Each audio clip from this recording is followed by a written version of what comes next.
यही सवाल का उत्तर है कि मणिनाथ मंडल का त्याग, उनका जान अलग झारखंड के निर्माण में हुआ है, तो कहां है अलग झारखंड? हम ये सवाल करेंगे, कहां है अलग झारखंड? किसके लिए अलग झारखंड? प्राणों की आहुति देने के बाद अलग झारखंड, किसके लिए अलग झारखंड? आज चूंकि हमारे सामने छोटे छोटे बच्चे ज्यादा संख्या में हैं, हमारी बहनें, हमारे भाई जो आज 5वीं, 6वीं, 7वीं, 8वीं क्लास में पढ़ते हैं, मैं इन्हीं से शुरुआत करता हूं। आज यदि 23 साल के झारखंड की बात करें तो 23 सालों के झारखंड में, या फिर उससे पहले झारखंड आंदोलन की बात करें, क्योंकि आज 2 सालों से आंदोलन भी चल रहा है, और वह आंदोलन रहे, विनोद बाबू रहे, कॉमरेड AK रॉय रहे, उन्हीं के विचारधाराओं को अनुसरण करते हुए, उन्हीं के पद चिन्हों पर चलते हुए आज 2 सालों से झारखंड में आंदोलन हो रहा है। एक ऐसा आंदोलन जिस आंदोलन को करने का साहस यहाँ के राजनेता नहीं कर पाते हैं। इसलिए मैं इस बात को रख रहा हूँ, क्योंकि कुछ दिन पहले हम टाटा गए थे, वहां मीडिया वालों ने कहा कि MP MLA से अगर हम सवाल करते हैं तो वो बोलते हैं कि टाटा पे अगर नहीं पूछेगा तो भी आप पे इंटरव्यू देंगे, लेकिन टाटा का डिमना के जेल में 13,000 करोड़ का रुपया बाकी है। तो कहीं ना कहीं आज जिस आंदोलन की हम लोग आगाज किए हैं, आज जिस आंदोलन को हम लोग जी रहे हैं, झारखंड के जनमानस तक एक विचारधारा के रूप में स्थापित कर रहे हैं, उसमें कहीं ना कहीं आज इस भूमंडल के उस महानायक मणिनाथ मंडल का भी योगदान है। उनकी विचारधारा कहीं ना कहीं प्रेरणा स्वरूप आज हमारे भीतर विराजमान है, तभी आज जाकर हम लोग इतने बड़े आंदोलन को एक साधारण सा छात्र होकर मुकाम देने में सफल हो पाए हैं। तो आज झारखंड की यदि बात करें, क्योंकि अभी दीदी ने भी कहा और हमारे वक्ता रुपेश दा और मंच संचालन सुशील दा ने भी कहा कि मणिनाथ मंडल जिन्होंने एक दिन में 700 से 800 लोगों को नौकरी में अपने दम पर रखवाने का काम किया था, साथ ही साथ उनके बारे में तो विस्तार में नहीं, लेकिन हम लोग को जितना पढ़ने और समझने में मिला, वे जब भी हम लोग किसी शहीद की बात करते हैं तो उनका एक चित्र हमारे सामने आता है कि भाई अगर शहीद हुआ होगा तो इंसान तो बहुत दमदार इंसान होगा, बहुत ही तगड़ा इंसान होगा। वास्तविक बात है, जिन्होंने अपनी शहादत दी है वे तो बहुत दमदार और तगड़ा इंसान थे, लेकिन उनमें सॉफ्ट कॉर्नर भी होता था जो शायद हमसे छूट जाता है। जैसे अगर निर्मल दा की बात करें तो वो शराब पे बंदी पे बात करते थे, मणिनाथ मंडल की बात करें तो उन्होंने भी 23 मार्च 1980 को दहेज उन्मूलन समिति सोनी समाज का गठन किया था, और उन्होंने उसके माध्यम से एक संदेश देने का प्रयास किया था कि कहीं ना कहीं जो दहेज है वो हमारे झारखंड के समाज हो या झारखंड के जनमानस हो, उनके लिए कहीं ना कहीं एक बहुत बड़ा हानिकारक, एक नुकसानदायक विषय है। तो आज हम लोग बेशक उनको जानते हैं कि उन्होंने माफियाओं से मुकाबला किया था, उनके नाम पर माफिया थरथराते थे, उनके नाम से रात को माफियाओं का नींद नहीं आता था, लेकिन उन लोगों में समाज के प्रति सॉफ्ट कॉर्नर भी था। तो आज यदि वास्तव में आज जब भी अगर हम झारखंड की बात करें, इसी सड़क की अगर बात करें तो हम इधर जाएंगे तो शहीद शक्तिनाथ महतो मिलेंगे, आज यहाँ मणिनाथ मंडल की प्रतिमा भी स्थापित हो गई, और कुछ आगे जाएंगे तो शहीद नेपाल रवानी मिलेंगे। यानी झारखंड के किसी कोने में आप जाएं, किसी सड़क में आप चहलकदमी करें, आपको हमारे महापुरुषों की प्रतिमाएं मिलेंगी। अब एक सवाल बनता है, महापुरुषों की प्रतिमाएं हैं, यानी किसी न किसी कालखंड में उन्होंने अपनी जान दिया है, उन्होंने अपने प्राण का त्याग किया है। तो मेरा एक सवाल बनता है कि चाहे मणिनाथ मंडल जी रहे, शहीद शक्तिनाथ महतो रहे, नेपाल रवानी रहे, रसिक हासदा रहे, इन्होंने अपने जान का त्याग क्यों किया था? इनका भी घर परिवार था, इनकी भी पत्नी थी, इनके भी बच्चे थे, इनका भी समाज था, तो आखिर किस उद्देश्य के साथ इन्होंने अपने प्राणों की आहुति दी? तो कहीं ना कहीं जो सबसे पहला उद्देश्य आता है, अलग झारखंड राज्य का गठन, एक अलग झारखंड राज्य का निर्माण, जिसका सपना मणिनाथ मंडल जी ने देखा था। उनके साथ साथ उनके समय कालखंड में तमाम जो आंदोलनकारी, क्रांतिकारी रहे थे, उन्होंने देखा था। यानी अगर साफ शब्दों में और कम शब्दों में कहा जाए कि मणिनाथ मंडल जी ने अपना जान क्यों दिया था, तो सवाल का उत्तर मिलेगा अलग झारखंड के निर्माण के लिए, अलग झारखंड के निर्माण के लिए यही सवाल का उत्तर मिलेगा। जब यही सवाल का उत्तर है कि मणिनाथ मंडल का त्याग, उनका जान अलग झारखंड के निर्माण में हुआ है, तो कहां है अलग झारखंड? हम ये सवाल करेंगे, कहां है अलग झारखंड? किसके लिए अलग झारखंड?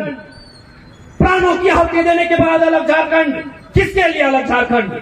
आज चूंकि हमारे सामने छोटे छोटे बच्चे ज्यादा संख्या में है, हमारी बहनें, हमारे भाई जो आज 5वीं 6वीं 7वीं 8वीं क्लास में पढ़ते हैं, मैं इन्हीं से शुरुआत करता हूं कि झारखंड किनके लिए बना था। झारखंड इसलिए बना था कि आज जो लोग 5वां में पढ़ते हैं, जो लोग 10वां में पढ़ते हैं, जो कॉलेज में पढ़ते हैं, जो ग्रेजुएट में पढ़ते हैं, आने वाले दिन इस राज्य की नौकरियों में उनको प्राथमिकता मिलेगी। तो क्या इनका ये जो बच्चे आज पढ़ाई कर रहे हैं, केवल इनके स्कूल का ड्रेस का रंग बदला है, इनकी तकदीर आज भी धराशायी है। आज ये लोग यहाँ स्टेज में परफॉर्मेंस किए, हमने बधाई दिया। ये लोग 10वीं में 12वीं में 80% 90% नंबर लेकर आते हैं, हम लोग बधाई देते हैं, हम लोग सोशल मीडिया में शेयर करते हैं। हमें भी अच्छा लगता है कि मेरी बहन ने 10वां में 80 नंबर लाया, 12वां में 95% लाया। लेकिन 5 साल बाद वही बहन, वही भाई उदास हो जाता है, क्योंकि नियोजन नहीं है, क्योंकि हमारे पास नियुक्तियां नहीं है, हमारे पास पॉलिसियां नहीं है। इसलिए सवाल बनता है कि मणिनाथ मंडल ने जो शहादत दिया था अलग राज्य के निर्माण के लिए, अलग राज्य कहाँ है? कहाँ है अलग राज्य? इस अलग राज्य का नाम है झारखंड। विधायक है बक्सर का, कहाँ है अलग राज्य बताइए? इस राज्य का नाम है झारखंड। सांसद है बलिया का, कहाँ है अलग राज्य? हमको बताइए, बताइए हमको, उत्तर दीजिए। इसी राज्य के साथ साथ छत्तीसगढ़ बना है, इसी राज्य के साथ उत्तराखंड बना है, 2014 में तेलंगाना बना है। मैं कुछ दिन पहले तेलंगाना गया था, वहां के डॉक्टर, अब डॉक्टर लोग पढ़े लिखे होते हैं, क्योंकि लोगों को लगता है कि नहीं लड़का लोग पढ़ा लिखा नहीं है, इन लोगों के पास थॉट्स नहीं है। तो मैं खुद PhD का छात्र हूँ। वहां की एक डॉक्टरनी से मैं बैठा था, मैंने पूछा मैडम आप कहाँ से हैं? बोला हम तो आंध्र प्रदेश से हैं। बोला तेलंगाना में आप जॉब कर रहे हैं? बोला नहीं ये प्राइवेट सेक्टर है, इसीलिए हम जॉब कर रहे हैं। अगर ये गवर्नमेंट सेक्टर होता तो हमको अधिकार नहीं था तेलंगाना की नौकरियों में, हमको कोई अधिकार नहीं था तेलंगाना की नौकरियों में। हमने पूछा दीदी आप ऐसा क्यों कह रहे? बोला भाई तुम ही बताओ ना, आंध्र प्रदेश से तेलंगाना अलग क्यों हुआ? आंध्र प्रदेश के लोग भी तेलुगु बोलते हैं, तेलंगाना के लोग भी तेलुगु बोलते हैं, तो अलग राज्य क्यों मिला? अलग राज्य इसीलिए मिला कि तमाम योजनाओं का लाभ उस क्षेत्र के लोगों को मिले, तमाम नौकरियों का लाभ उस राज्य के लोगों को मिले। ठेकेदारी हो, आउटसोर्सिंग हो, कोई भी काम हो उस क्षेत्र के निवासी को मिले। आप चले जाइए धनबाद, यहाँ से 5 किलोमीटर है। जो भी लोग हैं, मैं चुनौती के साथ कहता हूँ, क्योंकि सवाल बनता है झारखंड कहाँ है? चाहे आप मंडल है, महतो है, संथाल है, तेली है, गोराई है, चाहे जो भी है, जाइए वो टेंडर डाल के दिखाइए, जाइए वो टेंडर डाल के दिखाइए, धनबाद में वो टेंडर डाल के दिखाइए आप। तो क्या मंचों में भाषणों से या फिर हमारे महापुरुषों की माला चढ़ाने से अलग झारखंड? झारखंड तभी बनेगा जब झारखंडी को जूता सिलाई से लेकर टेंडर भरने का अधिकार होगा। अरे इतना तो छोड़िए, मोल झारखंडी है वो ठेला लगाई, जाइए रेलवे स्टेशन में वो ठेला लगाइए, जो रेलवे में दुकान है आप लगाइए। तो क्यों ये राज किसके लिए? इतना बलिदान किसके लिए? माओ का सिंदूर उजरा किसके लिए? बहनों का राखी उजरा किसके लिए? क्या इसी दिन के लिए कि हम लोग साल में 2 बार अपने महापुरुषों की एक दिन जन्मतिथि और एक दिन पुण्यतिथि मनाएंगे? नहीं। आज मैंने पहले भी कहा है कि हमारी लड़ाई किसी राज्य से नहीं है, किसी भाषा भाषी से नहीं है। सबका अपना अपना राज्य है, सब अपने अपने राज्य का निर्माण करे, सब अपने अपने राज्य का उत्थान करे। झारखंड जिनके लिए बना है वो आज 23 साल में अपनी आवाज बुलंद करेगा ही, अपनी आवाज बुलंद करेगा ही। नहीं तो आज 23 साल हुआ है। चूंकि मैं PhD का छात्र, में दार्शनिक सोच रखता हूँ, डॉक्टर ऑफ फिलोसफी। मैं 23 साल आज बीता है झारखंड का। 23 साल बाद 2046 होगा। धनबाद के नक्शे को खंगाल लीजिएगा, धनबाद की इमारतों को खंगाल लीजिएगा। 2046 में जो आज परिस्थिति है इसका आधा हो जाएगा झारखंडी। यही बगल में भेलाटांड है, शायद शक्तिदा वहीं से है। आज से 15 साल पहले हमारी भाई की बारात आए थे, वहां कुटुस का गजार था।